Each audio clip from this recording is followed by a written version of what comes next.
Jika bicara tentang gunung, benak kita akan tertuju akan pesona alam dan berjuta mitos yang menyertainya. Mitos berkaitan erat dengan hal-hal bersifat mistis berupa pengalaman spiritual maupun dongeng-dongeng tahayul. Hingga akhirnya semua kisah itu tersudut pada bentangan hijau tak terjamah dengan tinggi ribuan kaki itu. Tentang makhluk tinggi besar, kabut misterius, kerajaan gaib, sampai penampakan hantu wanita bak menjadi santapan wajib bagi pendaki gunung yang berupaya menaklukkan dataran menjulang ke atas tersebut. Berawal dari hal itu, tim Mr. Tukul mencoba menyambangi salah satu gunung yang konon disebut sebagai porosnya Pulau Jawa, yakni Gunung Lawu. Aura magis yang kental terlihat pada gunung yang diyakini sebagai salah satu gunung tua di Pulau Jawa ini. Kokoh berdiri di perbatasan Jawa Timur dan Jawa Tengah, gunung ini menyimpan banyaknya misteri yang belum terpecahkan sampai sekarang. Sebagian besar cerita itu merupakan pengalaman pendaki di sepanjang jalur 3.256 mdpl itu. Biasanya kalau ada pendaki yang hilang atau tersesat itu kan kadang mungkin dia mencari jalannya itu dia bingung, gitu, terus perlengkapan kurang komplit. Ya, biasanya tanda-tanda itu kalau dia hilang, biasanya ada hujan badai. Mungkin lihat perempuan cantik, lihat orang pakai baju jubah putih, pakai jubah hijau, kan itu pakaian kebesaran Eyang Lawu sini. Banyak syarat yang harus diperhatikan oleh calon pendaki. Selain fisik dan mental yang prima, pendaki harus memperhatikan sejumlah larangan yang sebab akibatnya sukar diterima akal. Bekal yang harus diketahui calon pendaki Lawu adalah dilarang memakai pakaian berwarna hijau pupus, menanggalkan baju bercorak poleng, batik bermotif gadung melati, serta busana dengan bahan dasar benang telon atau merutu sewu. Larangan di sini pakaian hijau pupus. Dulu kepercayaan dia itu pakaian kebesarannya Brawijaya 5. Jadi waktu Brawijaya 5 lengser ke Prabon, dia kan larinya ke Gunung Lawu kan. Nah itu dia pakaian kebesarannya kan hijau pupus, jadi dia kayak ditanding itu nggak mau. Tapi secara ilmiah sebenarnya hijau pupus itu kan warna alam sebenarnya. Kain supra itu sama kalau bisa burung jalak gading itu jangan diganggu. Ada burung jalak gading diganggu, dia jatuh. Nggak boleh bicara kotor, mengikuti peraturan yang ada di Lawu. Jadi kita harus kasarannya kalau di orang Jawa itu kulon nuwun lah, suluk sawan itu aja. Selain pantangan-pantangan dalam berpakaian tersebut, calon pendaki harus menjaga sikap dan etika mereka. Selain masuk ke alam liar, para pendaki tak ubahnya orang asing yang bersinggungan dengan perkampungan dimensi lain. Dengan kata lain, besar kesempatan mereka berinteraksi dengan ribuan makhluk tak kasat mata dari dunia gaib. Jika tak memperhatikan adab bertamu, bukan tidak mungkin sebuah rombongan pendaki akan tercecer secara tiba-tiba. Mereka akan sibuk mencari satu sama lain hingga akhirnya satu persatu hilang tanpa jejak. Rentetan peristiwa mistis ini berkait erat dengan agungnya sejarah masa lalu yang meliputi Gunung Lawu. Di gunung ini terukir cerita tentang misteri keberadaan dua tokoh legendaris, yaitu Sunan Lawu dan Prabu Brawijaya V. Raja terakhir Majapahit yang memerintah sekitar abad 14. Menurut babat sejarah, beliau mengungsi ke Gunung Lawu hingga akhir hayat akibat pecahnya peperangan. Sampai kini keberadaan makam beliau bak menjadi perbincangan abadi. Ada salah satu versi Brawijaya V meninggal secara moksa tanpa meninggalkan jasad dan jejak apapun. Hingga akhirnya muncul sebuah mitos mengenai adanya spesies burung jalak berwarna gading. Burung ini memiliki tabir yang sangat sukar diungkap. Tak ada yang tahu waktu tepat burung ini menampakkan diri. Diyakini jalak gading ini merupakan jelmaan pengawal Prabu Brawijaya V. Bahkan ada yang menyebut bahwa burung ini merupakan perwujudan langsung dari sang Prabu. Yang jelas burung ini dikabarkan sering menolong sebagai penunjuk jalan bagi pendaki yang kehilangan arah. Ada apa di balik mitos-mitos dan sosok jelmaan yang berada di Gunung Lawu? Mari kita mulai perjalanan dari pintu gerbang pendaki Cemoro Kandang yang berada di Desa Gondosuli, Kecamatan Tawangmangu, Kabupaten Karanganyar.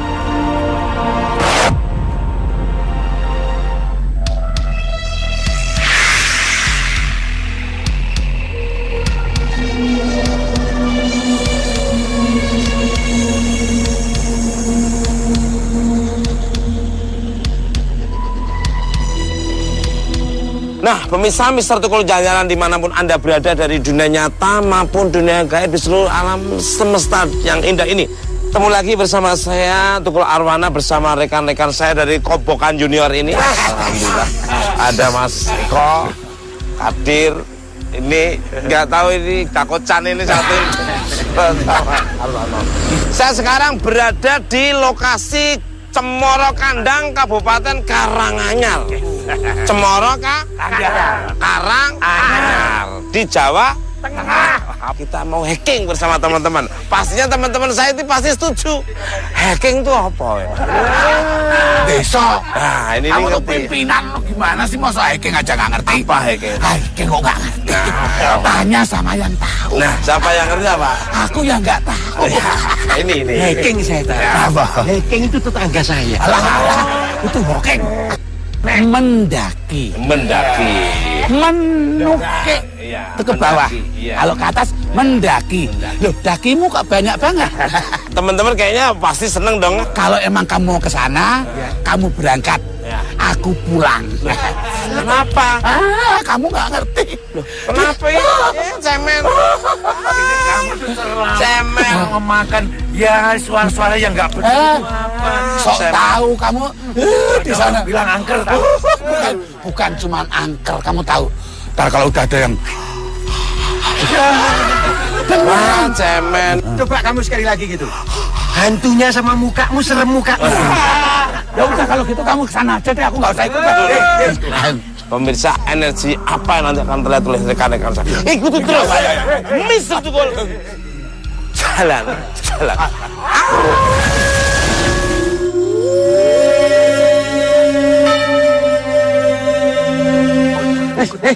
Ini ngapain sih?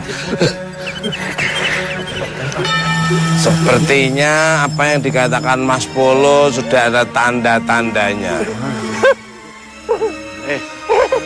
Alah cemen. Lihat mukamu serem. Kalau ceritanya banyak orang-orang yang datang ke sini mungkin mempelajari tentang energi yang ada di sekitar sini. Bapakku cerita. Pernah di terjadi daerah apa? ini. Pernah terjadi apa?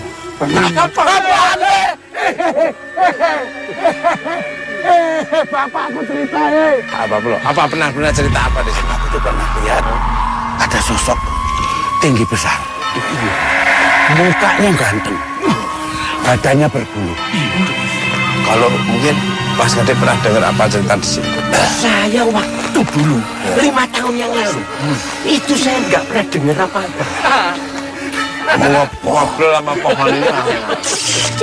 Nah, pokoknya kaget aku lah. kita akan penasaran, semakin penasaran. Kita nggak semakin kita agak kecil hatinya, kecil ciut dengan diceritain teman-teman saya malah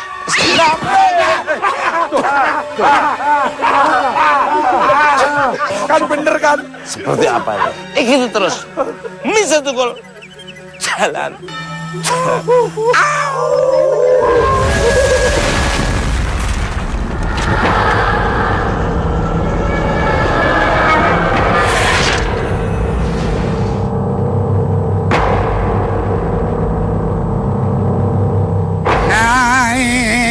Naik ke puncak gunung, tinggi sekali.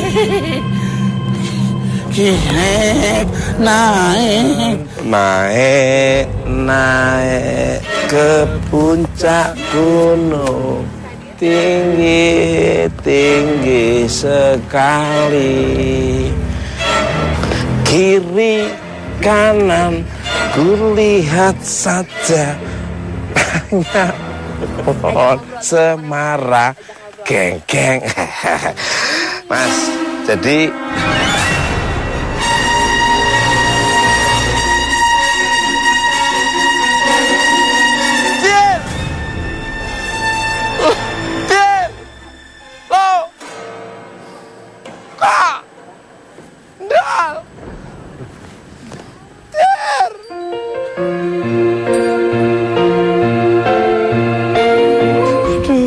teman-teman saya pada nggak ada. Khawatir doyok polo bablas. Ternyata teman-teman saya pada ngilang dengan sendiri-sendirinya. Sekarang saya sendirian. Tapi saya yakin saya dengan dibayar akan jadi kerja. Pastinya saya setengah berani setengah enggak. Tapi akan saya coba. Ikuti terus. Mr. Tukul, jalan.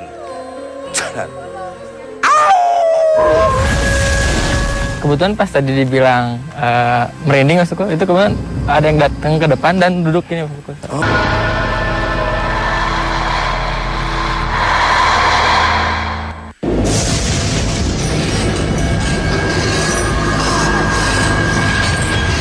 Konon ceritanya kalau di sini mitosnya tidak boleh mengambil jalak gading dan berpakaian warna hijau pupus. Itu konon katanya kalau pendaki bisa hilang. Inilah mitos yang ada di daerah ini. Mas Tukul. Kok sendirian ngapain? Risa. Mas Tukul, ini. Pak Pangat. Pak Pangat. Iya, saya kepala desa Gondosuli. Kepala desa, moga-moga sini. Iya. Pak Pangat, kepala desa Gondosuli. Subhanallah, paling tidak beliaunya sudah makan garam banyak dan sudah pernah dengar cerita yang ada di sini tentang pendaki maupun mitos-mitos yang ada di sini. Cerita apa, Pak? Mitos-mitos mungkin pernah dengar dari pendaki maupun orang lain. Oh iya, mitos di Gunung Lawu yaitu kalau itu pertama kalau mau naik itu ada burung jalak gading. Itu ada yang sebagai penduduk jalan.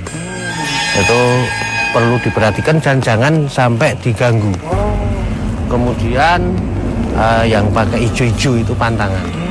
Itu baju banyak baju hijau-hijau atau bawa kain yang berupa hijau itu tidak boleh. Sampai melanggar dia akan terjadi sesuatu. Salah satu contohnya ada yang hilang, ada yang tersesat. Nah, selain itu Pak Pangat, apa aja nih setelah sosok-sosok ada sosok-sosok lain atau suara-suara mungkin Pak Pangat pernah lihat sendiri apa? Itu banyak suara-suara yang didengar tapi tidak ada nyatanya. Didengar tapi tidak ada. Suara seperti apa, Pak? Suara seperti burung, ada harimau. Jadi kadang-kadang menjadikan suatu keheranan pendaki. Iya. Mas Ahmad, fenomena seperti ini menurut Mas Ahmad itu apa ini? Mungkin Pak Ahmad kan tahu sendiri jarang makan nasi kan? Kalau saya lihat di sini sih seperti ada pasar gaib juga Mas Tukul. Pasar gaib, market. Kalau Mbak Lisa sendiri? Iya memang Mas, memang dari tadi begitu datang ke sini banyak sekali. Ini siapa ya? Kok banyak bentuknya sih seperti manusia Mas gitu. Tapi kalau dilihat secara nyata itu memang tidak ada kayak sakit atau sedih atau menakutkan, tapi benar-benar mereka seperti ikhlas gitu Mas di sini dan tempatnya menurut saya sih aura positifnya lebih banyak gitu. Kalau tadi mendengar Bapak bicara soal mitos, ada beberapa orang yang memang hilang di sini atau mungkin seperti dipermainkan di dalam sini karena memang niat dasarnya pada saat datang ke sini dia memang ingin mengadu nyali gitu. Oh, ya nggak boleh. Mengadu nyali, sengaja memakai semua pantangan yang sudah diterapkan di sini gitu. Nah, luar biasa. Ini bener nggak nih Pak? Sekitar di sini ada gerbang gaib di Gunung Lawu ini. Betul. Tapi ada di sebelah sana ya, Mat ya? Iya, harusnya. Di sebelah sana. Tapi di sana juga memang ada seperti penjaga gitu. Sana kali ya? Ya lebih tahu Mas. Nah, pemirsa Mr. Tukul jalan-jalan dimanapun Anda berada dari dunia nyata maupun dunia gaib di seluruh alam semesta yang indah ini. Ada apa di pintu gaib sebelah kanan dan nanti ikuti terus Mr. Tukul jalan.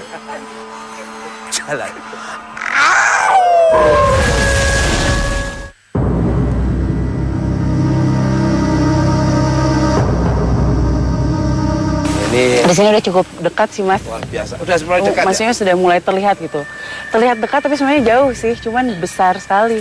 Pemirsa Mr. Tukul jalan-jalan dimanapun Anda berada dari dunia nyata maupun dunia gaib di seluruh alam semesta yang indah ini. Mbak Risa tadi dan Mas Ahmad sudah melihat sinar kelihatannya dekat tapi jauh. Ya, di sebelah sini, di belakang. Warnanya apa sinarnya, Mbak? Keemasan sih, Mas. Keemasan. Sama? Ya, keemasan. Tadi kan cahayanya kelihatan. Iya. Kalau Pak An sendiri pernah lihat juga? Ya. Keemasan juga nih, luar biasa sekali. Ya. Itu pintunya ya, tanda itu pintu Ya, gaibnya. itu seperti menandakan kalau di sini ada sebuah semacam kerajaan kali ya, Mas ya. Biasanya yang ada pintu gaib itu berada yang jaga sosoknya seperti apa? Kebetulan pas tadi dibilang merinding maksudku, itu kebetulan ada yang datang ke depan dan duduk ini maksudku. Oh, mempersilahkan. Sebelah sini. Ya. Pakaiannya apa? Pakaian kerajaan-kerajaan yang kayak Pak Jut yang jaga ya, pembawa itu. Dia duduk gitu. Benar, Mbak Risa? Iya, benar. Seperti itu. Cuman kalau secara ukuran gitu, tubuhnya sepertinya 2 kali lipat tinggi manusia gitu. Ya. Ya, itu sih yang membedakan kalau dia bukan makhluk yang biasa-biasa gitu ya kelihatannya. Risa dan Mas Ahmad, apakah sosok itu ada jelmaan jalak gading itu yang nanti penunjuk jalan itu? Iya, Mas. Iya. Jadi kalau yang saya bisa dengarkan dari beliau, apabila seseorang niatnya sudah tidak benar atau mau ngapain gitu di sini, dia akan menunjukkan jalan yang salah. Ya, karena setiap orang yang kesini percaya bahwa burung itu akan menuntun ke tempat yang bagus, tapi dia lebih tahu jadi mana yang benar yang salah dia akan tunjukin. Tujuan gerbang itu menuju ke mana nih, Mas Ahmad dan Mbak Risa? Sepertinya di puncak sana, Mas, yang memang sepertinya agak sulit ditaklukkan ya Pak ya, jalan ke sana itu. Mas Ahmad gimana, Mas? Kalau dibilang mungkin kesuciannya lebih masih terjaga dengan sangat baik di atas sana maksudku. Banyak memang yang ingin ke sana tapi dengan niat yang buruk makanya itu, tapi ketika niatnya baik itu. Biasanya petilasannya pun dijaga oleh sesuatu gitu, atau mungkin seorang senopati juga pasti punya banyak anak buah gitu. Salah satu ada yang ditugaskan di situ dan ada ya Mata, lihat nggak? Ya, di situ saya melihat ada 2 orang sosok.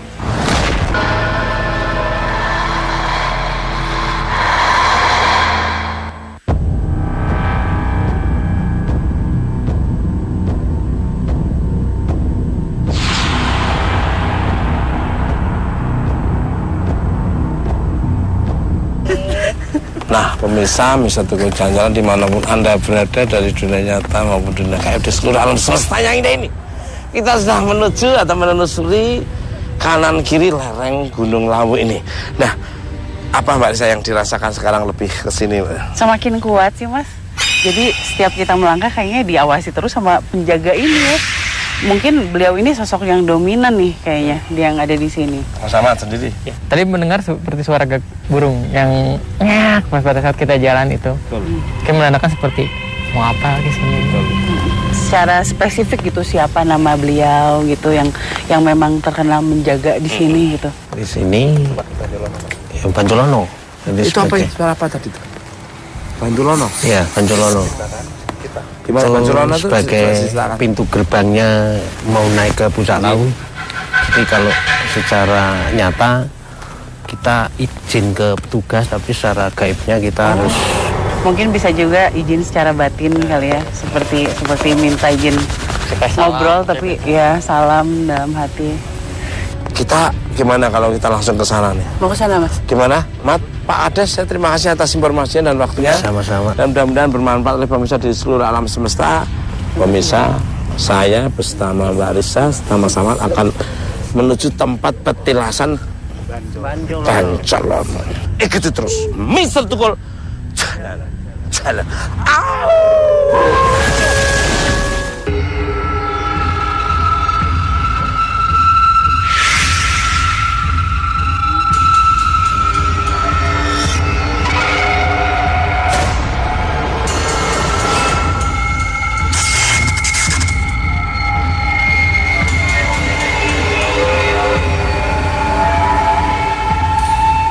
Pemirsa Mister Tukul Jalan-Jalan dimanapun Anda berada dari dunia nyata maupun dunia gaib di seluruh alam semesta yang ada.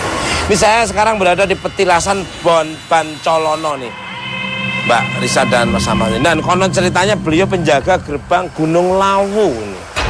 Nah, auranya seperti apa nih Mas Ahmad dulu nih mungkin? Orangnya sangat positif Mas Tukul. Cahaya kemasan yang tadi di sana tuh seperti mengitari di sini juga. Ini, betul. Jadi cahaya kemasannya itu warnanya itu kemasan juga ya. Kalau Mbak Risa? Iya, saya juga melihatnya tadi sekilas seperti melihat. Jadi dulu itu sepertinya seperti sebenarnya Bancelono ini kan seorang satria ya. Tapi begitu kesini menanggalkan kesatriaannya, memakai baju serba putih, terus mensucikan diri di sini. Ya. Jadi bajunya putih, mencucikan diri sendiri. Iya, padahal sebelumnya kan pakai baju kayak kerajaan gitu ya. Jadi dilepas. Karena merasa di sini nyaman, jadi tarikat dan jadi kejayaannya itu ditinggalkan. Ya. Nah, kita akan masuk ya, Mbak Risa. Bisa kita akan masuk ke dalam. Assalamualaikum.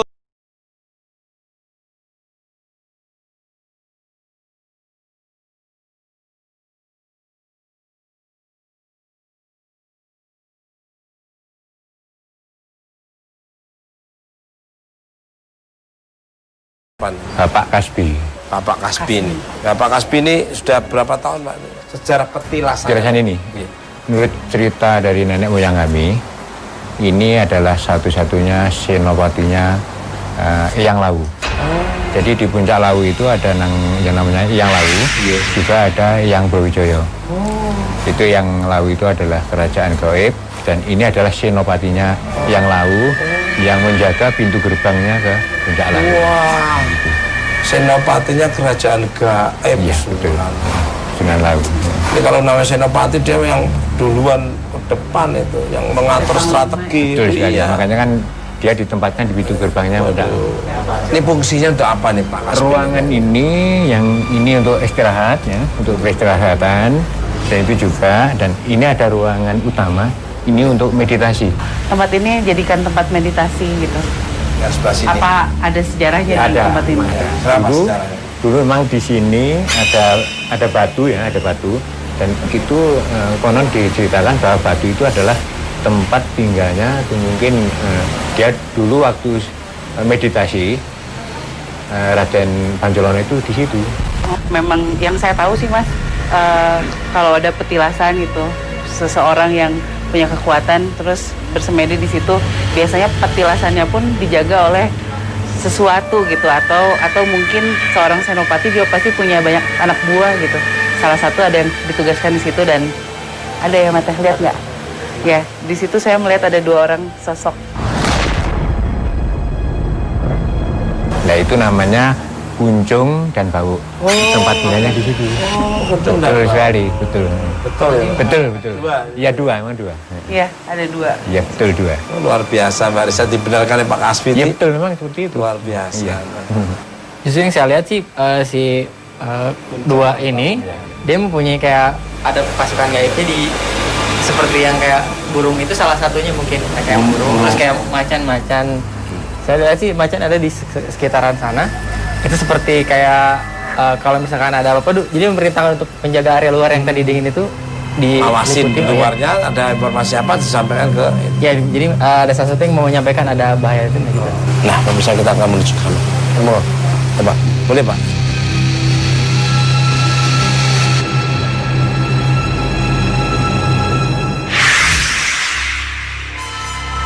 Ya, kalau kepingin meditasi di sini juga bisa, tapi pada umumnya di dalam di sana. Ya. Ini ada pohon-pohon apa ini Pak? Pohon cemara.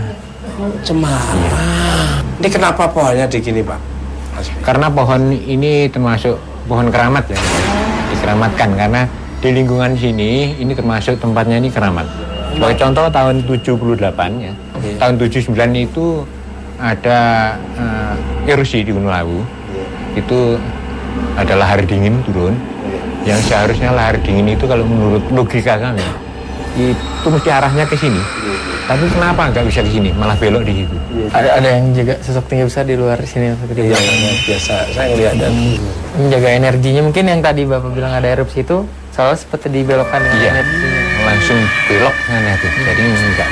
Ya seharusnya lurus ke sini tapi bisa belok di depan. Kalau Mbak Risa sendiri? Saya melihat ini kan kayaknya udah ratusan tahun ya pohon. Pada saat beliau ini meditasi di sini, dia menancapkan kayak menanam sebuah pohon yang nantinya akan menjadi pertanda bahwa ini tempat ini pernah. Kalau Mas Somad sendiri? Saya tertarik agak energinya. Salah satu senopatinya mungkin maksudnya ini udah kayak selalu ingin memberikan informasi. Dua itu. Iya, yang dua salah satunya iya. Ini udah mulai. Pemirsa, Ahmad didatangi oleh sebuah energi misterius dari ruang lain. Sepertinya ada salah satu sosok pengawal Eyang Bancolono ingin berinteraksi. Ini Mbak Risa bisa ditanya. Selamat malam. Selamat malam. Wah, kalau bisa sih atau sih. Maaf, kalau boleh tahu dengan siapa saya berbicara? Mbah Kunjung. Mbah Kunjung. Bisa menembus besar. Dan hati yang busuk Anda tidak bisa. Kami akan mengganggu Anda.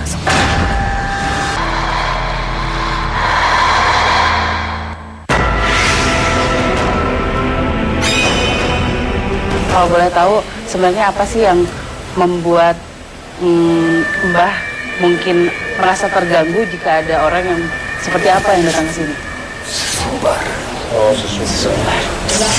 Ya, selain itu sesumbar, lalu untuk yang lain, banyak yang tidak suka dengan hal-hal yang lain. seperti apa contohnya? Keburukan hati, ingin mencari harta di gunung. Tidak ada yang bisa mengambil harta yang dipendam kecuali atas izin dari Eyang Lawu. Eyang Lawu itu sosok seperti apa dan siapakah beliau? Eyang Lawu adalah guru dari semua makhluk yang ada di sini. Sekali lagi saya ingin bertanya, apakah sebenarnya Eyang Lawu itu ada hubungannya dengan Eyang Brawijaya ataukah memang mereka adalah orang yang sama? Berarti mereka orang yang berbeda. Ya. Tapi keduanya berhubungan erat. Punya ikatan batin.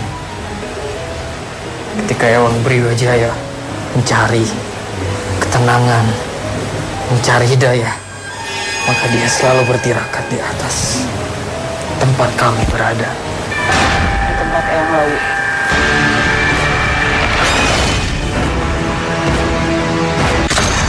Gimana Mak tadi? Beliau sosoknya terus merasakan seperti apa? Sebetulnya agak baik, tapi agak tegas ya lebih. Iya, tegas. Kalau misalnya memang ada yang macam-macam dengan ucapan itu, dia hanya tidak mensukai kalau ketika orang yang mengucap meskipun dia sadar langsung seperti yang macan tadi saya bilang itu langsung. Mungkin ada pesan apa sama pemirsa Pak Kasbi, pemirsa atau pengunjung di sini? Etika, sopan santun. Yang jelas di sini apa yang menjadi kehendak saudara yang berkunjung ke Bancolono, begitupun kalau ke Puncak Lawu harus mempunyai jiwa yang bersih dan tidak boleh menyombongkan diri. Kerajaan gaib Gunung Lawu bagaikan diliputi sekar halus tak kasat mata. Tak sembarang orang mampu menembusnya. Konon seseorang harus lebih dulu melewati sebuah gerbang gaib jika ingin menuju ke sana. Diyakini gerbang gaib itu berada di salah satu area lereng Lawu ini. Tepatnya berada di dekat pintu masuk pendakian Cemoro Kandang, Karanganyar. Di sekitar wilayah batas provinsi inilah berdiri sebuah pertapaan yang santer dikenal sebagai petilasan Eyang Bancolono.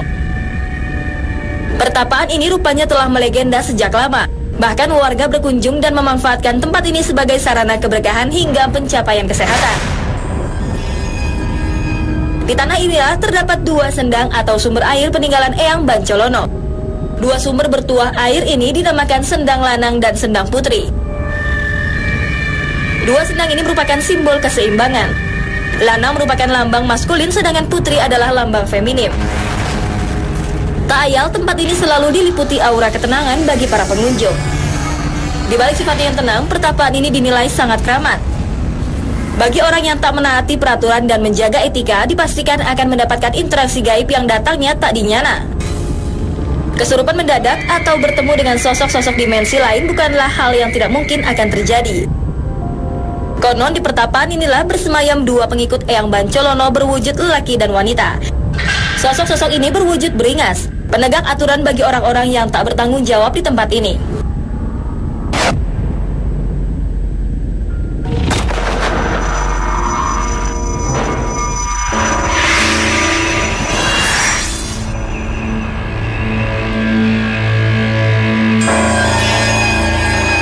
pemirsa, sekarang saya dengan Mr. I sedang berada di petilasan Bancelono ya. Ya, Bancelono. Dan katanya juga yang Bancelono meninggalkan dua sendang, yaitu sendang putri dan juga sendang laki-laki ya. Dan tadi kita udah lihat keliling di atas juga ya. Seperti apa kira-kira auranya nih Mas I? Kalau yang di atas di sendang putri, kalau saya lihat auranya sih sebenarnya ada aura positif. Cuma karena manusia yang datang ke sini nih kadang doanya itu macam-macam. Itu yang saya lihat juga. Akhirnya aura-aura negatif masuk juga ke situ. Akhirnya gumpal, akhirnya lebih dominan aura negatif. Kalau yang sendang yang putra, sendang laki, itu kalau saya lihat aura positifnya lebih kuat karena di sini dulu tempatnya yang Bancelono itu sering tirakat di sendang itu. Nah, sosoknya Eyang Bancelono tersebut itu sendiri tuh sebenarnya apa sih asal usulnya? Kalau boleh saya tahu. Kalau asal usulnya saya lihat Eyang Bancelono itu dulu dari zaman kerajaan zaman dulu dia ditugaskan untuk menjaga pemandian wilayah sini. Karena wilayah sini itu sering-sering disinggahi oleh putri raja atau pangeran-pangeran. Akhirnya yang Bancelono itu di sini lama-lama dia mungkin karena keteguhannya kepada yang di atas menciptakan sesuatu di sini ini yang mempunyai aura yang sangat besar sekali sampai sekarang akhirnya didatangi orang. Katanya dia mempunyai kekuatan juga katanya. Iya. Seperti apa itu macam kekuatan? Kalau kekuatannya itu yang saya lihat dia mempunyai kekuatan bisa seperti ada pendampingnya itu seekor harimau. Nah tadi saya mau tanya sebenarnya yang saya lihat di atas itu ya pemirsa itu ada beberapa energi. Saya lihat ada beberapa lumayan banyak juga sih. Lumayan banyak juga dari sebelah atas saya tadi udah lihat ada beberapa juga. Dan itu bukan cuma 3, lebih dari 3. Itu apa ya saya lihat itu ya? Gini, selain kekuatan yang berbentuk seperti harimau, dia juga punya kekuatan yang bisa dikatakan itu seperti energi yang sangat besar sekali. Jadi siapapun yang mengganggu tempat ini energi akan muncul seperti makhluk-makhluk yang besar-besar, yang kadang bentuknya itu ada yang seperti kera, raksasa, gede sekali gitu, rambutnya panjang. Baik, misalnya kita langsung aja ke tempat yang sindang putranya yuk. Seperti apa? Ayo pemirsa lihat.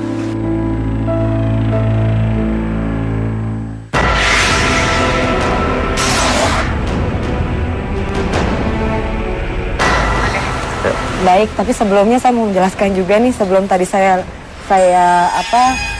kita masuk, tadi saya lihat ada banyak yang berdiri di atas. Saya lihat dan nggak tahu itu bentuknya itu siapa ya, maksudnya warawiri. Saya lihat banyak banget dan bahkan di depan yang macannya ini sebelum saya tunjukin ini ada yang jagain sekarang ini. Bener kan? Bener. Mau lihat lebih lanjutnya seperti apa? Ya udah kita lihat aja, masuk aja. Assalamualaikum.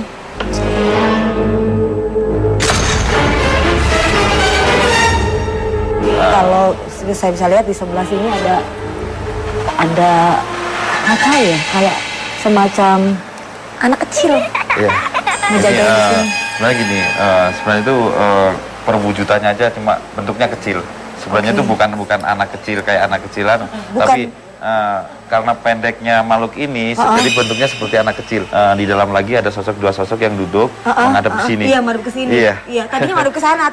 Ini dia menghadap ke sini. Apa ada yang mati di sini banyak waktu itu, saya nggak tahu sebelumnya. Turun, Pak.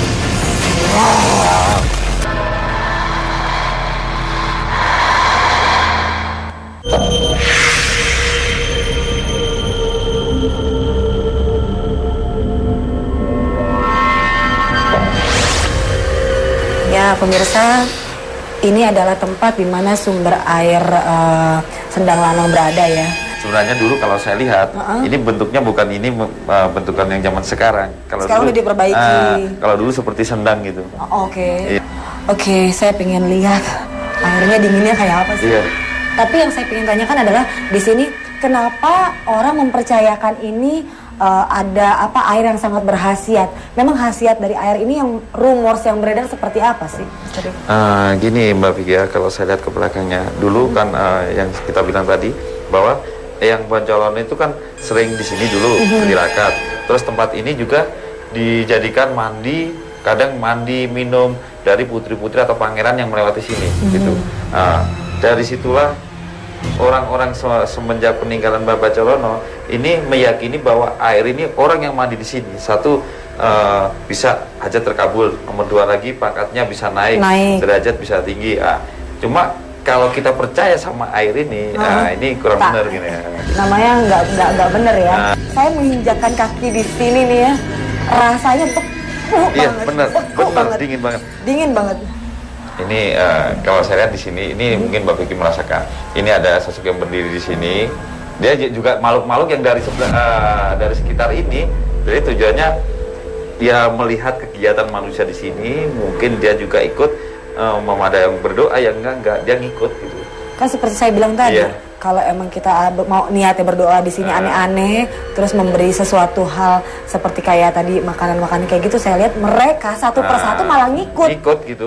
Jadi kayak orang karena dikasih makan ketagihan dia ngikut, dia ngasih makan gitu. Terus-terusan seperti itu ya. Nah, sejarahnya seperti apa lagi nih yang perlu diketahui dari untuk pemirsa di rumah nih mengenai ini? Ya, kalau sejarahnya sih cukup kita hargai bahwa dulu tempat ini di sini tempat mandinya putri, pangeran, dan di sini dulu enggak ada beda lagi. Saya lihat sosok yang beda lagi di sini. Maksudnya dalam arti kata memang awalnya pemandian, tapi sebelum pemandian ini ada peristiwa yang berbeda dari sini. Iya, memang benar. Ada yang mati di sini banyak waktu itu, saya nggak tahu sebelumnya. Kalau sebenarnya begini Mbak Vicky ya. Jadi kenapa Mbak Bacalono itu suruh jaga tempat ini? Tempat ini pernah disinggahi orang tapi longsor kalau saya lihat. Iya, di sekitar sini memang dulu banyak korban-korban yang hitungannya, tapi korban sebelum Mbak Bacalono di sini, sebelum menjaga tempat ini.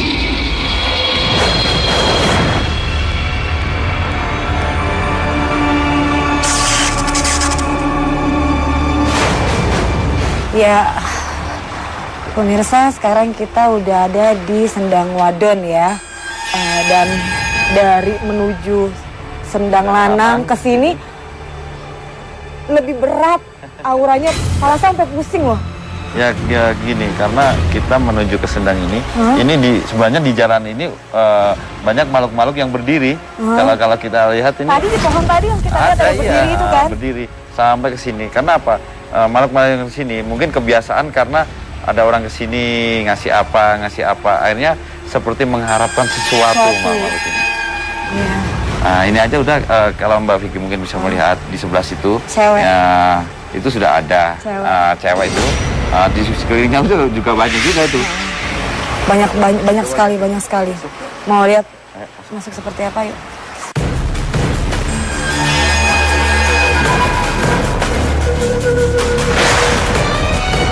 Ya pemirsa, seperti inilah.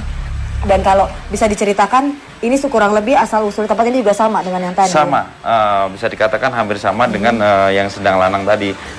Sama juga hitungannya, ini tempat ini juga dijaga oleh Mbah Bacalono tadi itu. Jadi dia kesini kesana. Sebenarnya sih kalau dulu itu seperti ini bangunan belum ada, zaman dulu seperti apa sosoknya? Bisa diterangkan? Bentuk-bentuk seperti sendang. Sebenarnya sih bukan hanya dua ini, kalau dulunya itu banyak.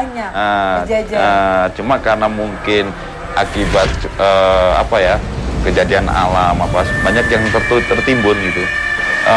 Tempat ini kalau kita lihat secara kita siapapun yang bisa melihat ini sudah sesak dengan makhluk-makhluk yang sudah penuh ke sini. Makanya kita akan merasakan di sini meskipun lebih pusing lagi, meskipun tempatnya ada yang terbuka, ada air, biasanya kan sejuk kan. Ini malah lebih panas kayak seperti gumpalan yang menghimpit kita. Sejuk di kaki, tapi kayaknya kepala tuh sakit. Panas, gak enak, iya. Itu yang saya rasakan.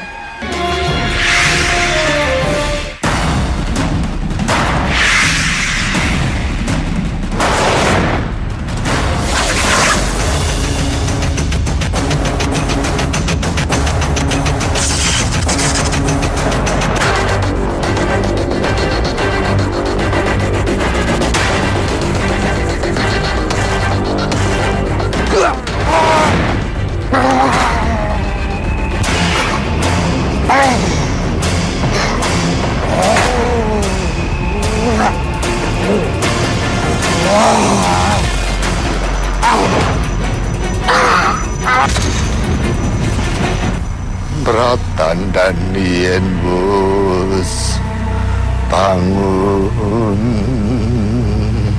Apa yang sesungguhnya terjadi? Tiba-tiba saja pelukis Mr. I melantunkan alunan tembang Jawa. Suaranya lirih mengalun namun serta-merta berontak dengan hebat. Sepertinya ada sebuah pesan yang ingin disampaikan sosok yang merasuk di badannya.